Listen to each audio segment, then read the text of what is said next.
Aloha and welcome to Your Heart Magic, an illuminating space where psychology, spirituality, and heart wisdom meet. Here's your host, Dr. BethAnne Kapansky-Wright, the clinical psychologist with a mystic mind. Aloha, everybody. Welcome to Your Heart Magic. This is Dr. BethAnne Kapansky-Wright. And today we are continuing our Power of Intention series, and we are talking about crafting a beautiful life. Last week, we started with this foundational piece of intentions, and we talked about laying the energetic grid work and how to really work with the intentions in our life and make sure that the energy and the roots of our intentions are very clear and very aligned. And I think there was some fun, energetic concepts in that episode. So if it's like as above, so below, or as below, so above, or whatever that saying is, today we're kind of talking like what's above ground. If we have done our work and we've really tried to lay the energetic grid work for our intentions, our manifestations, the beautiful life that we want to create, how do we go about actually creating that? And what I love about this whole concept is that this is so not a one size fits all. I called this crafting a beautiful life, but maybe that word doesn't work for you. Maybe you'd rather craft a good life, a curious life, an interesting life, an adventurous life. I use beautiful to mean something that resonates with us and helps us feel connected to our heart, to magic, to our wisdom, to the things that make life worthwhile and worth living. And it's such a philosophical question to even talk about what is a beautiful life. And when we are on the path of wanting to follow our heart magic, wanting to stay in our spiritual connection, trying to show up as conscientious beings of light who are contributing a little bit more healing to the world, a little bit more kindness, a little bit more compassion, whatever energies we feel called to create in the ecosystem around us, whatever that is. How do we go about doing that and what resonates with us?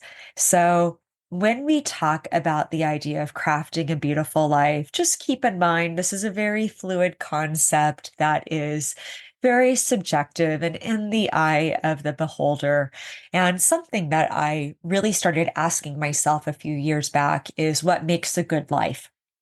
And at that time, I had moved on the island of Kauai. We were here, but we moved into a home in this little town called Kilauea.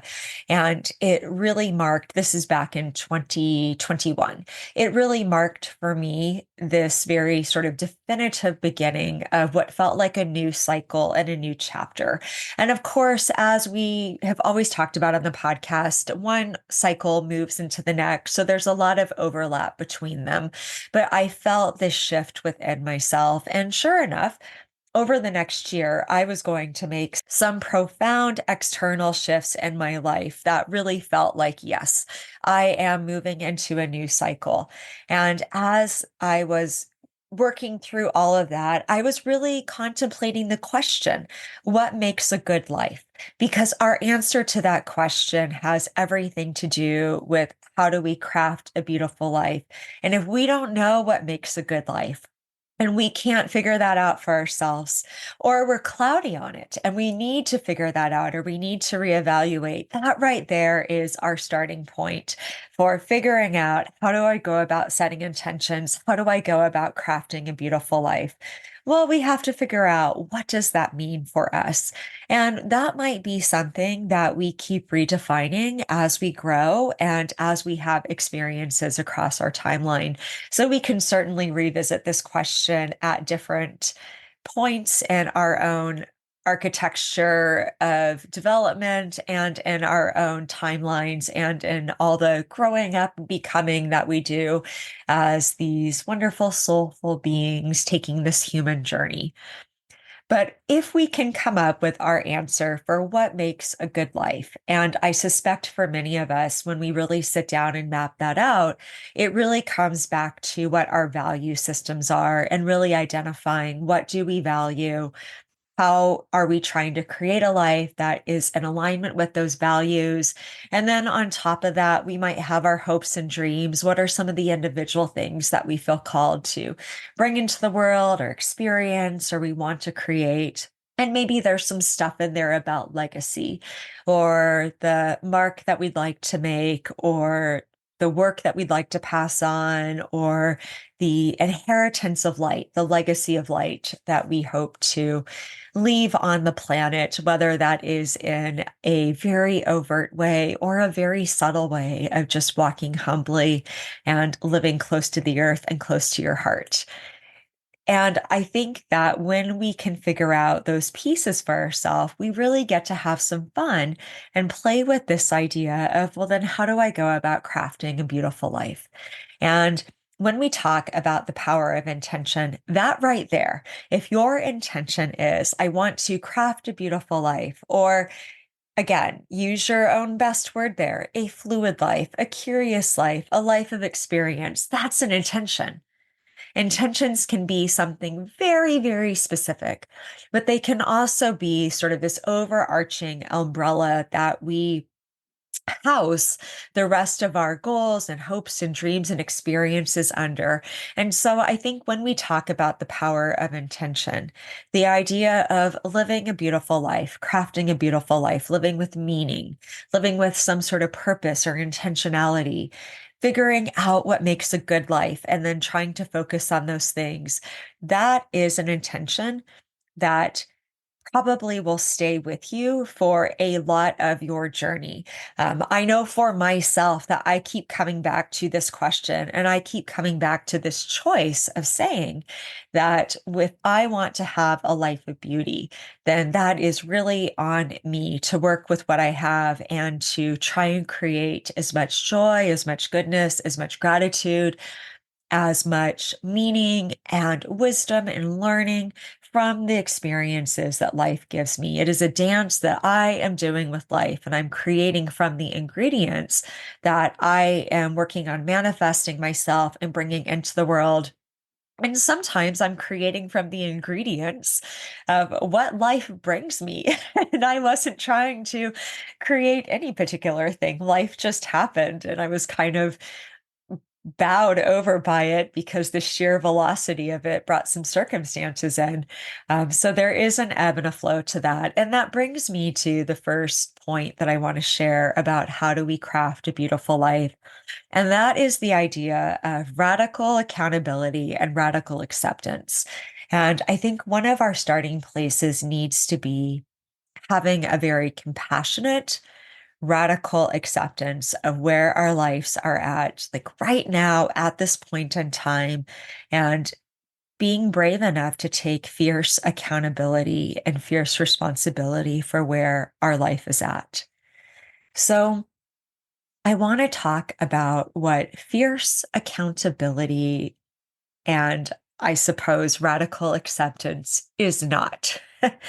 And it is not blaming ourselves for circumstances that might have been out of our control, that were happening with somebody else or in the world around us, and that somehow extensively changes things for us. And so we find ourselves in a situation or in circumstances that we don't love, and we are tempted to blame ourselves or to go back and be like, what could I have done differently? And we're kind of bargaining with life and bargaining with our own circumstances. And we're playing this old story in our head. And maybe some of it is that we did some things and choices that we made might not have worked out. Every now and then we really blow it and we say, oh my gosh, I've got nobody to blame but myself. I brought this on myself. And so, one thing that radical acceptance and accountability also isn't is blaming ourselves and staying in a space of shame and self recrimination for mistakes that we've made. It is not martyrdom. It's not an ongoing pity party. That's really not acceptance if we're like beating ourselves up. That's actually this form of bargaining, and it's sort of this shadow side of bargaining. If we can whip ourselves into shape with all this negative self-talk and beating ourselves up, like somehow maybe we'll get a do-over, or we're inflicting this kind of self-imposed punishment. We won't allow ourselves to be in a state of peace or in a state of grace because we just have to hold ourselves accountable in a way that is punitive. And there's no acceptance, there's no peace in there. There is no giving ourselves a break for being a human being and figuring life out as we go. So that's not what radical acceptance and accountability looks like. What it really looks like is, first of all, bringing grace to the process and just being able to have a little chat with ourselves and say, okay, whether or not I love everything about my life, this is where I'm at right now. This is what I have been learning. These are maybe some choices I've made and what the outcome has been. This is maybe some things that happen in life and they intersected with me and they put me in a different trajectory or a different path than I ever saw coming. And I've been trying to make the best of it ever since. And I don't know that I love what I've been doing with all of that. It is just looking at things with a clear gaze and being able to take inventory and take stock and say, whether or not I caused all this, whether or not I created all this, whether or not this just happened and I just found myself in the middle of this. This is the circumstances. These are the ingredients of life that I have to work with right now. And I am going to choose to be responsible for saying, at this point in time, this is where I'm going to push off from. And I am going to work on creating a beautiful life with what I have. That's all that it is. There's a neutrality to this process. And there might be a little grief work that we do. We might fall into negative self-talk or sometimes holding ourselves overly accountable. All of those are just simply invitations to do a little bit of shadow work, a little bit of self-work, to do a little bit of clearing out.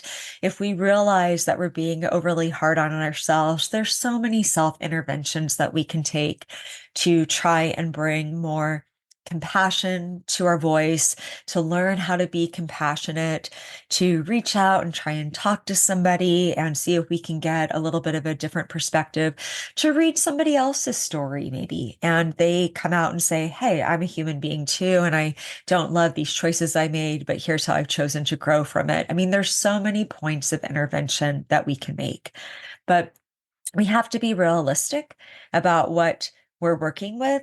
And we have to stop like wanting something that we don't have, or feeling that if we made a different turn somehow, then we wouldn't be where we're at now. And we keep trying to go back mentally and fill in that gap and have a do-over.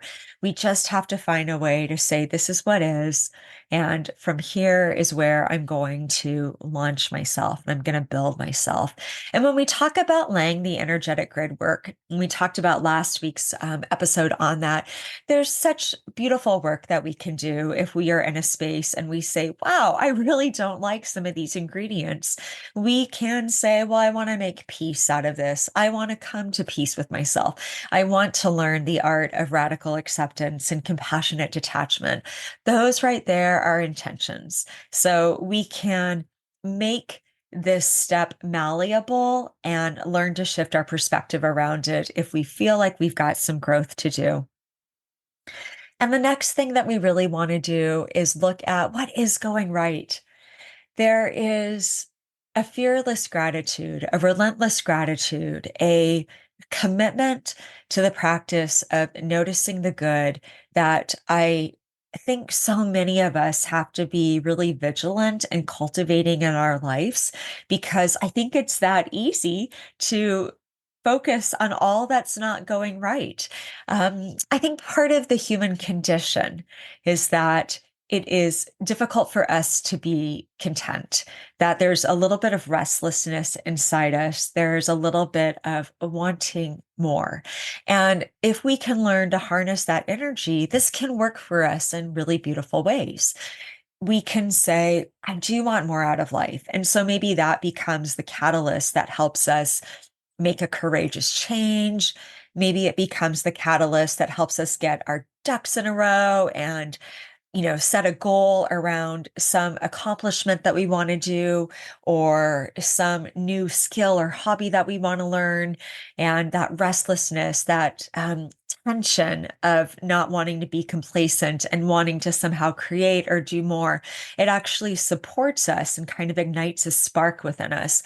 And it inspires us to expand and to create progress, to create movement in our life. So that's not a bad thing, but it is something to be interpreted in the context of understanding that sometimes we feel hungry for more, we feel itchy for something that we don't have, and it's not available to us. That reality is just not available to us yet. It might be something we can work towards. It might be something that we can't work towards. And we're being invited by life just to be content with the circumstances that we have.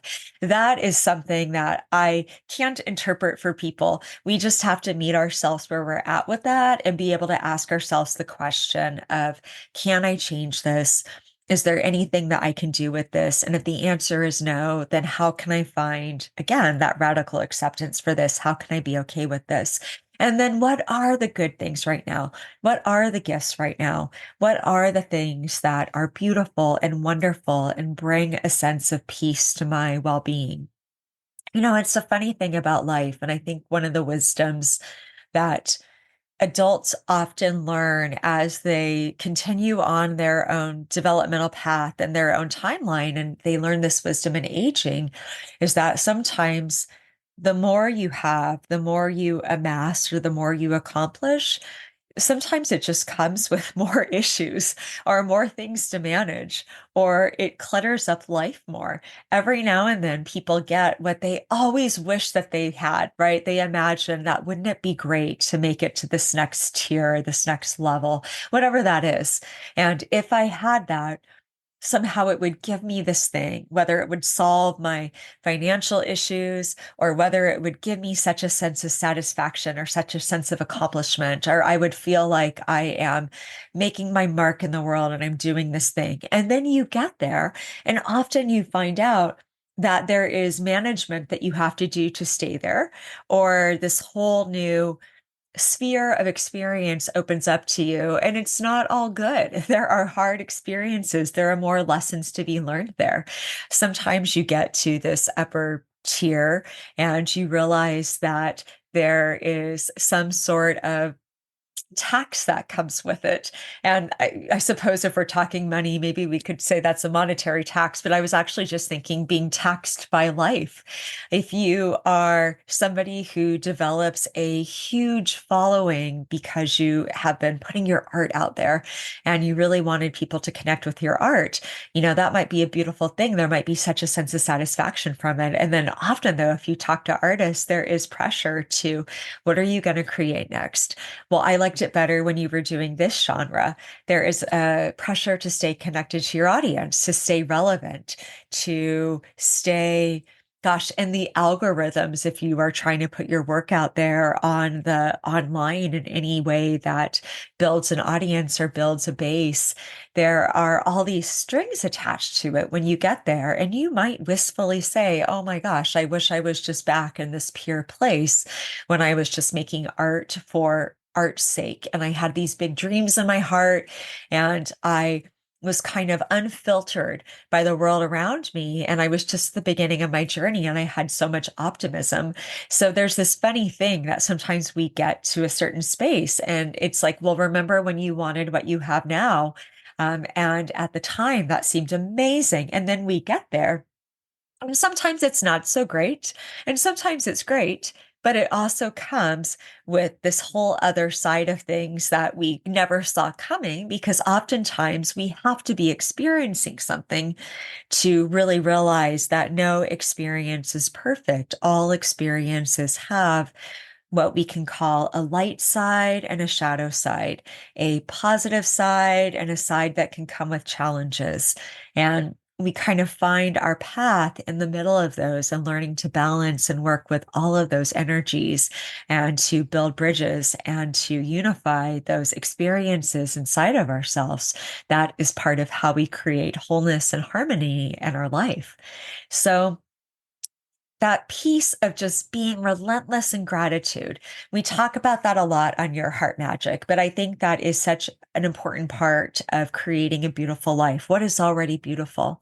What is already wonderful? What can you already be grateful for? What can you already appreciate? What talents and skills and abilities do you already bring to the table that you have worked on inside of yourself? Could we give ourselves credit for having gratitude for the work that we've done in our own process and the beauty that might be us, that might be the evolution of the artistry of us. So when we talk about look around your life and find the gratitude for the beautiful things, please include yourself in that and include your own experience as a human and all the work and the growth that you've had. Please find ways and perspectives to give yourself credit for all the growth, all the small steps, all the ways that you are working your light and that you are just showing up for yourself and doing the best that you can with what you have to work with. I feel like that is very important. So, the next thing that once we kind of have that gratitude piece in place, I wrote down the line, till the soil plant the seeds. And this is this tricky tension between figuring out, am I content just where I'm at? And right now, I just want to till the soil and kind of keep things the way they are. And I'm in a space in life, and that feels really good for me. Um, Many of us might say, yes, and there's also these things I want to grow. There's these things I want to experience, these things I want to learn. That's that restless part of us that wants to reach for our dreams and create a bigger vision. And that maybe says, oh, but I still have good work to do. Usually, when I have done Akashic readings for people and done intuitive work with people, um, a lot of times something very common that I've heard is that so many people have an unrealized dream inside of them, whether it is they want to write or they want to publish in some shape or form, they want to travel, they feel like they have a sense of purpose and they're not quite sure that they fulfilled that yet. And how do they do that? And so I think the idea behind this piece with creating a beautiful life is recognizing the beauty that we already have created, at the same time being able to hold space without attaching to the vision of the beauty that we could create. And this is really hard. It's easier said than done. For myself personally, I often find that I can be too vision focused and I'll have these grand ideas of these things I want to accomplish. And oftentimes it can rob me of my ability to be present focused. I actually wrote a piece for a book that I'm working on called The Gap. And in that piece, I talk about what I describe as the tension between wanting to be just happy with where I'm at and really learning the art of gratitude and the art of contentment and learning that inner peace. At the same time, I have such a big sense of purpose inside of me that I always have a sense of like where I'd like to go and where I need to go. And one of my like big soul lessons of well, probably my life. It's probably a theme I'll work with my entire life. Many of our big soul lessons we just keep coming back to in different forms throughout our own timeline. But specifically for, I'd say, like this last decade in life, I'm 46, and I think something that's like really marked my 40s. And some of this was really kicked off with losing my brother Brent in 2016. So I think that was a catalyst, was really working with these tensions of learning just to show up and be grateful and love my life. And at the same time, though, like have this courage to do these bigger things and to like actualize my dreams. And if I'd stayed in that place of just being grateful, I don't know that I would have ever moved to the island of Kauai.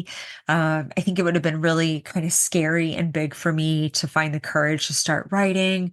I probably wouldn't have this podcast. There's so much that I've chosen to create and has come from that piece of me that was like, no, I know I'm meant to do more. At the same time, I can honestly tell you that I feel like I lost a lot of time and discontent my first few years on the island because I was developing such a chip on my shoulder over feeling like I was trying to follow this soul path and have this bigger purpose. And it just I wasn't having the breakthrough moments that I wanted. I wasn't having the growth that I wanted. And I really struggled to be grateful and really happy for the small steps. And then all this hardship happened. And all these things kind of came along, and those were all joy suckers as well. It's like kind of like when life itself is an energy vampire, and there's all these things that like take from you and undermine you. So I was really grappling with all of that. And when I came to that space in my life back in 2021, where I was saying, what is a good life, BethAnne? Part of what I was doing then was sort of that fierce inventory and that acceptance of like, okay, you have been here, I think it was 4.5 years, maybe 5 years at that point. These have been your experiences. What do you think of those? Like, what do you think you're doing right? What do you think you could have done better? What can you learn? And I was really doing it from a space of self-compassion. And there was some grief involved because I probably would do some things differently. But then again, I needed some of those experiences to grow as a human. So who's to say we could have done better? We can always say that we do what we can. And as Maya Angelou said, when we realize that we could have done better, we move forward and we do better. And I was in that space, though, of that compassionate, kind of fierce inventory and was asking that question, what makes a good life? And everything on my list was so simple. It was so foundational. And I really arrived at this place of if I do the big things that I hope to do, that's awesome. That'll be great. That will be icing on the cake. But I spent the last few years focusing on those big things. And I took steps towards those big things. So I don't take away from those experiences. But am I happier? Am I more grateful? Am I more content? Can I travel back to myself of my 2016, 2017-year-old self who had this dream of Kauai? And can I say to her, yes, you should go and you're going to find better life satisfaction? What would I tell myself? Ooh, those were questions, y'all. I have to say, some of my answers to them really set me on a track of working with finding sort of this newfound appreciation of gratitude in the everyday. And it's not like I'd lost that, but I think it had taken a back seat to this over focus and this over development on the bigger vision. And I had some rewilding work to do to really try and get that back and come back to a place of how do I craft a beautiful life.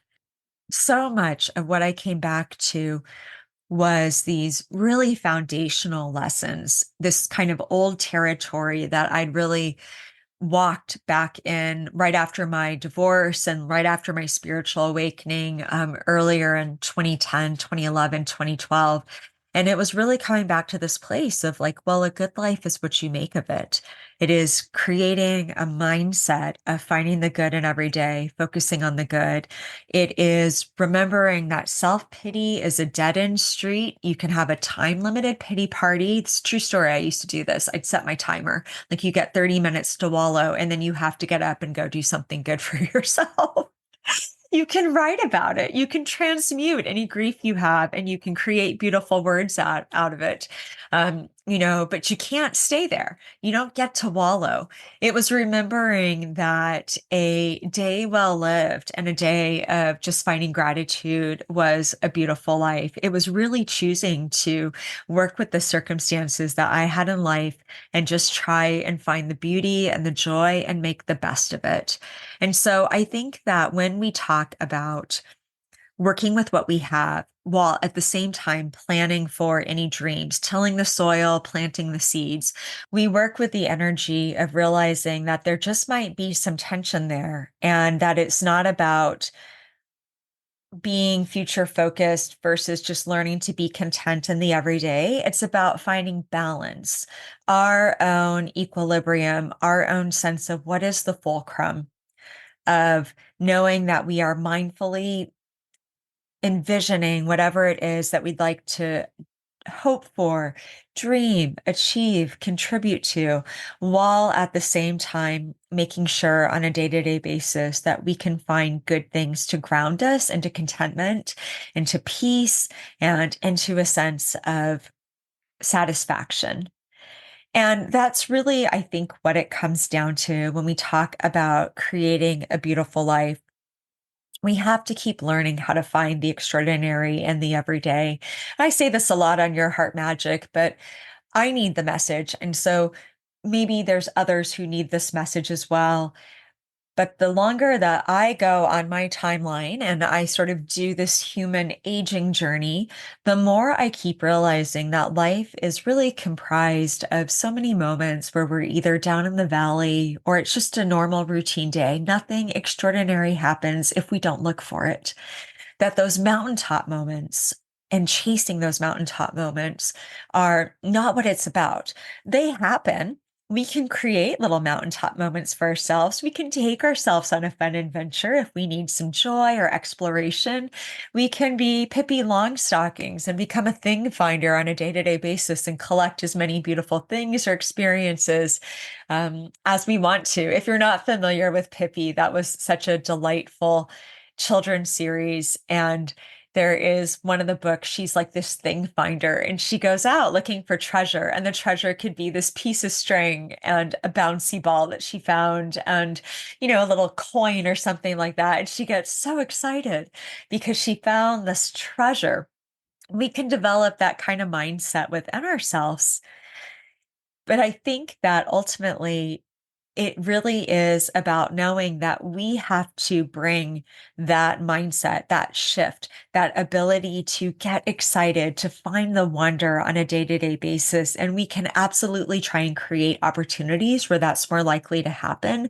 We can break up our routine by going somewhere, by taking a walk, by moving.